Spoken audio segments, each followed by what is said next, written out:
ಬೆಳಗಾವಿ ಜಿಲ್ಲೆಯ ಲೇವಾದೇವಿಗಾರನ ಹತ್ಯೆ ಕೇಸ್ಗೆ big twist ಸಿಕ್ಕಿದೆ. ಕೊನೆಗೂ ಕೊಲೆ ಪ್ರಕರಣವನ್ನ ಭೇದಿಸಿದ ಕಾಗವಾಡ ಪೊಲೀಸರು ಜಸ್ಟ್ 20,000 ಹಣಕ್ಕಾಗಿ ಲೇವಾದೇವಿಗಾರನ ಕೊಲೆ ಆಗಿದೆ ಅನ್ನುವಂತ ಗಂಭೀರ ಆರೋಪ ಕೇಳಿ ಬಂದಿದೆ.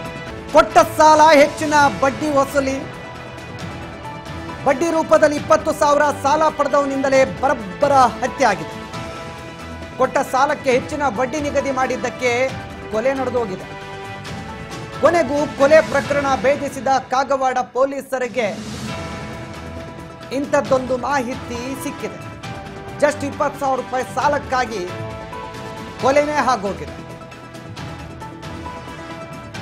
ಲೇವಾದೇವಿಗಾರನ ತಲೆ ಮೇಲೆ ಕಲ್ಲಾಕಿ ಹತ್ಯೆಯನ್ನು ಮಾಡಲಾಗಿದೆ ಸಾಲಗಾರನಿಂದ. ಬೆಳಗಾವಿ ಜಿಲ್ಲೆಯ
ನಮ್ಮ ಕಾಗವಾಡ ಪೊಲೀಸ್ ಠಾಣೆಗೆ ಮಾಹಿತಿ ಬರುತ್ತೆ.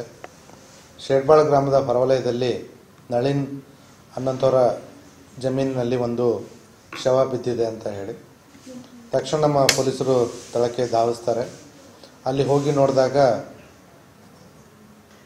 ಒಬ್ಬ ವ್ಯಕ್ತಿಯನ್ನು ಯಾರೋ ತಲೆ ಮೇಲೆ ಕಲ್ಲು ಹಾಕಿ ಕೊಲೆ ಮಾಡಿರ್ತಕ್ಕಂಥದ್ದು ಕಂಡುಬರುತ್ತೆ. ಆ ಪ್ರಕಾರವಾಗಿ ನಮ್ಮ ಪೊಲೀಸರು ಮೃತನಾದಂಥ ಶಶಿಕಾಂತ್ ಹೊನ್ಕಾಂಬಳೆ ಅವನ ಪತ್ನಿಯಾದಂಥ ಮಂಗಳ ಕಡೆಯಿಂದ ಒಂದು ಕಂಪ್ಲೇಂಟನ್ನು ತಗೊಳ್ತಾರೆ. ಕೊಲೆಯ ತನಿಖೆ ಕೈಗೆತ್ತಿಕೊಳ್ತಾರೆ. ಪ್ರಾರಂಭದಲ್ಲಿ ನಮಗೆ ಯಾವುದೇ ಸಾಕ್ಷಿಗಳು ಕುರುಹುಗಳು ಇರೋದಿಲ್ಲ. ಜೊತೆಗೆ ಅವರ ಕುಟುಂಬದವರು ಕೂಡ ಯಾರ ಮೇಲೆ ಸಂಶಯ ಕೂಡ ವ್ಯಕ್ತಪಡಿಸಿರೋದಿಲ್ಲ. ಹಾಗಾಗಿ ಸುಮಾರು ಒಂದು ದಿವಸದ ಮಟ್ಟಿಗೆ ನಮಗೆ ಇದೊಂದು ಜಟಿಲವಾದಂಥ ಒಂದು ಪ್ರಕರಣ ಆಗಿರುತ್ತೆ. ತದನಂತರ ನಮ್ಮ ಪೊಲೀಸರು ತಮ್ಮ ಚಾಣಾಕ್ಷತನದಿಂದ ಆರೋಪಿಯನ್ನು ಪತ್ತೆ ಹಚ್ಚುವಲ್ಲಿ ಯಶಸ್ವಿಯಾಗಿದ್ದಾರೆ. ಅದೇ ಊರಿನ ಫೈಮುದ್ದೀನ್ ಮುಲ್ಲಾ ಸಾಬ್ ಜಮಾದಾರ್ ಅನ್ನುವಂಥ ವ್ಯಕ್ತಿ ನಮ್ಮ ತನಿಖೆಯಲ್ಲಿ ಕೊಲೆಗಾರನಂತ ಕಂಡು ಬಂದಿದ್ದರಿಂದ ಅವನನ್ನು ನಮ್ಮ ವಶಕ್ಕೆ ಪಡೆದುಕೊಂಡು ತನಿಖೆಯಲ್ಲಿ ಅವನು ತನ್ನ ತಪ್ಪೊಪ್ಪಿಗೆಯನ್ನು ಹೇಳಿರೋದ್ರಿಂದ ಮಾನ್ಯ ನ್ಯಾಯಾಲಯಕ್ಕೆ ಮುಂದಿನ ಕಾನೂನು ಪ್ರಕಾರಕ್ಕೆ ಒಪ್ಪಿಸಿದ್ದೀವಿ. ಈ ಪ್ರಕರಣದ ಹಿನ್ನೆಲೆ ನಮ್ಮ ತನಿಖೆಯಲ್ಲಿ ಕಂಡುಬಂದಿರೋದೇನಪ್ಪ ಅಂತಂದರೆ, ಕೊಲೆಯಾದಂಥ ಶಶಿಕಾಂತ್ ಈತನು ಊರಲ್ಲಿ ಸ್ವಲ್ಪ ಬಡ್ಡಿ ವ್ಯವಹಾರ ಮಾಡ್ತಾ ಇದ್ದ. ಅದೇ ರೀತಿಯಾಗಿ ಈ ಫೈಮುದ್ದೀನ್ ಕೂಡ ಶಶಿಕಾಂತ್ ಹತ್ರ ಸಾಲ ತೆಗೆದುಕೊಂಡಿದ್ದ. ಮುಂಚೆ ತೆಗೆದುಕೊಂಡಿರೋ ಹಣಕ್ಕೆಲ್ಲ ಬಡ್ಡಿ ಸಮೇತ ವಾಪಸ್ಸು ತೀರಿಸಿದ್ದ. ಈ ಸರ್ತಿ ಅವನು 20,000 ತಗೊಂಡಿದ್ದ ಮತ್ತು ತಿಂಗಳಿಗೆ ಸ್ವಲ್ಪ ಹೆಚ್ಚಿನ ಬಡ್ಡಿಯನ್ನು ವಿಧಿಸ್ತಿದ್ದ ಅನ್ನೋಂಥದ್ದು ನಮಗೆ ತನಿಖೆಯಲ್ಲಿ ಕಂಡುಬಂದಿದೆ. ಆ ಒಂದು ಸಿಟ್ಟಲ್ಲಿ ಅದು ಏನು 20,000 ವಾಪಸ್ ಕೊಡಬೇಕಾಗಿತ್ತು ಅದನ್ನು 19ನೇ ತಾರೀಕು ಕೊಡ್ತೀನಿ ಅಂತ ಹೇಳಿದ್ದ ಯಾರು ಫೈಮುದ್ದೀನ್. ಇವನು 19ನೇ ತಾರೀಕು ತನ್ನ ಅಂಗಡಿನ ಮುಚ್ಕೊಂಡು ಅವನ ಹತ್ರ ಹೋಗ್ತಾರೆ. ಇವನು ಜೊತೆಗೆ ಅವನ ಬೈಕಲ್ಲೇ ಎಲ್ಲಿ ಮುಖ್ಯ ರಸ್ತೆ ಇದೆಯೋ ಅದನ್ನು ಬಿಟ್ಟು ಬೇರೆ ಒಳದಾರಿಯಿಂದ ಅಲ್ಲಿ ಜಮೀನ್ ಹತ್ರ ಕರ್ಕೊಂಡು ಹೋಗಿ ಅಲ್ಲಿ ಮೊದಲು ಅವನಿಗೆ ಕೆಳಗಡೆ ಬೀಳಿಸ್ಬಿಡ್ತಾನೆ. ಅವನು ಫೈಮುದ್ದೀನ್ ಜಮಾದಾರ್ ಸ್ವಲ್ಪ ದೃಢಕಾಯದ ವ್ಯಕ್ತಿಯಾಗಿದ್ದು, ಕೊಲೆಯಾದಂಥ ಶಶಿಕಾಂತ್ ಸ್ವಲ್ಪ ಕೃಷಕಾಯದ ವ್ಯಕ್ತಿ. ಸೊ ಅವನ್ನ ಬೀಳಿಸಿ ಅವನ ಮೇಲೆ ತಲೆ ಮೇಲೆ ಕಲ್ಲನ್ನು ಎತ್ತಿ ಅವನ ಕೊಲೆಗೆ ಕಾರಣನಾಗ್ತಾನೆ.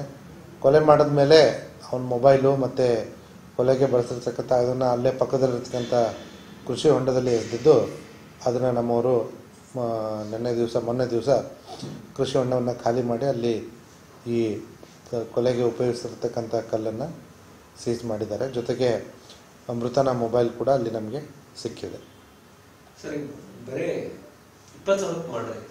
Very unfortunate.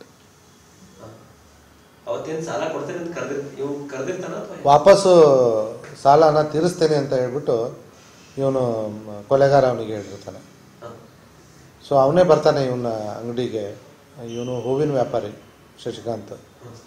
ಅವನು ಕೊಲೆಗಾರ ಇದು ಏನಂತಾರೆ ಚಿಕನ್ ಬಿರಿಯಾನಿದ ಅಂಗಡಿಯನ್ನು ಇಟ್ಕೊಂಡಿದ್ದಾನೆ. ಅವನು ಮೂಲತಃ ಮೀರಜ್ನವನು. ಇತ್ತೀಚೆಗೆ ಅಂದರೆ 3 ವರ್ಷದ ಕೆಳಗಡೆ ಇಲ್ಲಿ ಬಂದು ಸೆಟ್ಲ್ ಆಗಿ ಒಂದೊಂದು 15 ಗುಂಟೆ ಜಮೀನಿದೆ ಅಲ್ಲಿ ಒಂದು ಶೆಡ್ಡನ್ನು ಹಾಕ್ಕೊಂಡು ಊರಲ್ಲಿ ಚಿಕನ್ ಬಿರಿಯಾನಿನ ಮಾರ್ಕೊಂಡು ಇದ್ದ. ಶಶಿಕಾಂತ್ನ ಅಂಗಡಿಗೆ ಅವನೇ ಬರ್ತಾನೆ. ನಮ್ಮ ಕಾಗವಾಡ. ಇದು ಬೆಳಗಾವಿ ಜಿಲ್ಲೆಯ ಏನು ಕಾಗವಾಡದಲ್ಲಿ ನಡೆದಿರುವಂಥ ಘಟನೆ. ಸಾಲ 20,000 ರೂಪಾಯಿ ಸಾಲದ ವಿಚಾರಕ್ಕೆ ಲೇವಾದೇವಿ ಮಾಡೋನಿಗೆ ಮತ್ತೆ ಸಾಲಗಾರನಿಗೆ ಇಬ್ಬರಿಗೂ ಗಲಾಟೆ ಆಗಿದೆ. ಅದು ಯಾರು ಇಲ್ಲದೆ ಇರುವಂಥ ಜಾಗದಲ್ಲಿ ಗದ್ದೆ ಕರೆಸ್ಕೊಂಡು ಅಲ್ಲಿ ದುಡ್ಡು ಕೊಡ್ತೀನಿ ಅಂತ ಹೇಳಿ ಏಕಾಏಕಿಯಾಗಿ ಹಲ್ಲೆ ಮಾಡಿ ಅವನನ್ನು ಕೊಲೆ ಮಾಡಿರುವಂಥದ್ದು. ಅಂದರೆ ಸಾಲ ಪಡೆದವನು ಲೇವಾದೇವಿ ಕೆಲಸ ಮಾಡ್ತಿದ್ದವನ ಮೇಲೆ ಹಲ್ಲೆ ಮಾಡಿದ್ದಾನೆ. 20,000 ರೂಪಾಯಿ ದುಡ್ಡು ಇಸ್ಕೊಂಡಿದ್ದಾನೆ.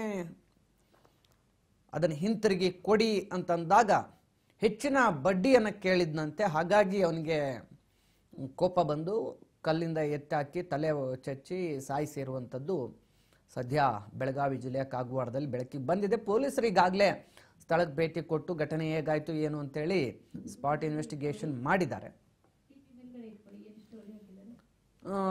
ಸೊ ಸದ್ಯ ಮೃತದೇಹವನ್ನು ಕೂಡ ಕುಟುಂಬಸ್ಥರಿಗೆ ಹಸ್ತಾಂತರಿಸಲಾಗಿದೆ. ಕೊಲೆ ಮಾಡಿದಂಥ ಆರೋಪಿಯನ್ನು ಕೂಡ ಬಂಧಿಸಲಾಗಿದೆ. ಮಹಾರಾಷ್ಟ್ರದ ಪಶ್ಚಿಮ ಘಟ್ಟದಲ್ಲಿ ಮಳೆಯ ಅಬ್ಬರ ಹೆಚ್ಚಾಗಿದೆ. ನಿರಂತರವಾಗಿ ಮಳೆ ಬರ್ತಾ ಇರೋದ್ರಿಂದ ಸಾತಾರ ಜಿಲ್ಲೆಯ ಕೊಯ್ನಾ ಜಲಾಶಯದಿಂದ ಹೆಚ್ಚುವರಿ ನೀರನ್ನು ಬಿಡುಗಡೆ ಮಾಡಲಾಗಿದೆ. ಕೊಯ್ನಾ ಜಲಾಶಯದಿಂದ ಈಗ 18,665 ಕ್ಯೂಸೆಕ್ ನೀರು ಬಿಡುಗಡೆ ಆಗಿದ್ದು ಭಾರಿ ದೊಡ್ಡ ಪ್ರಮಾಣದಲ್ಲಿ ನೀರು ಬರ್ತಾ ಇದೆ. ಕೊಯ್ನಾ ಜಲಾಶಯಕ್ಕೆ 59,000 ಕ್ಯೂಸೆಕ್ ನೀರಿನ ಒಳಹರಿವು ಇದೆ. ಅಪಾರ ಪ್ರಮಾಣದ ನೀರು ಕೃಷ್ಣಾ ನದಿಗೆ ಬಿಡಲಾಗಿದ್ದು ಕೃಷ್ಣಾ ನದಿ ತೀರದಲ್ಲಿ ಈಗ ಪ್ರವಾಹದ ಪರಿಸ್ಥಿತಿ ಎದುರಾಗಿದೆ.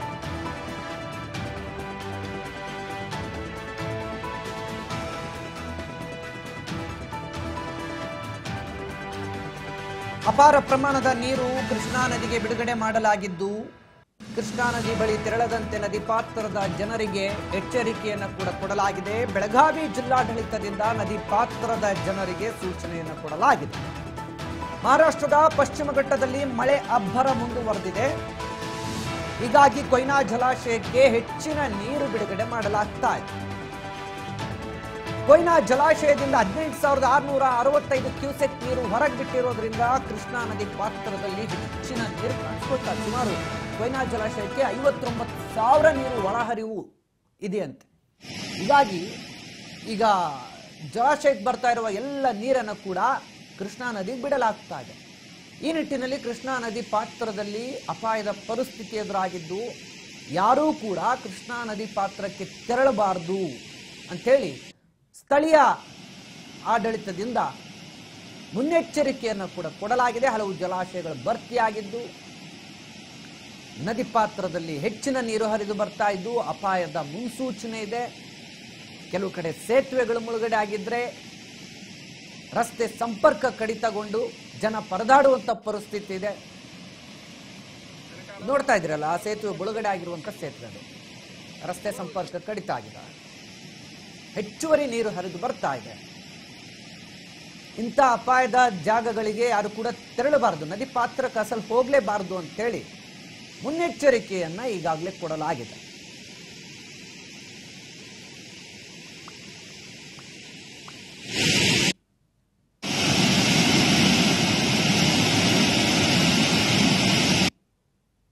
ಕಟ್ಟಿದಂಗೂ ಕಟ್ಟಿದ ಬೆಳಗ್ಗೆ ಇನಾಗ್ರೇಷನ್ ಮಾಡಿದಂಗೂ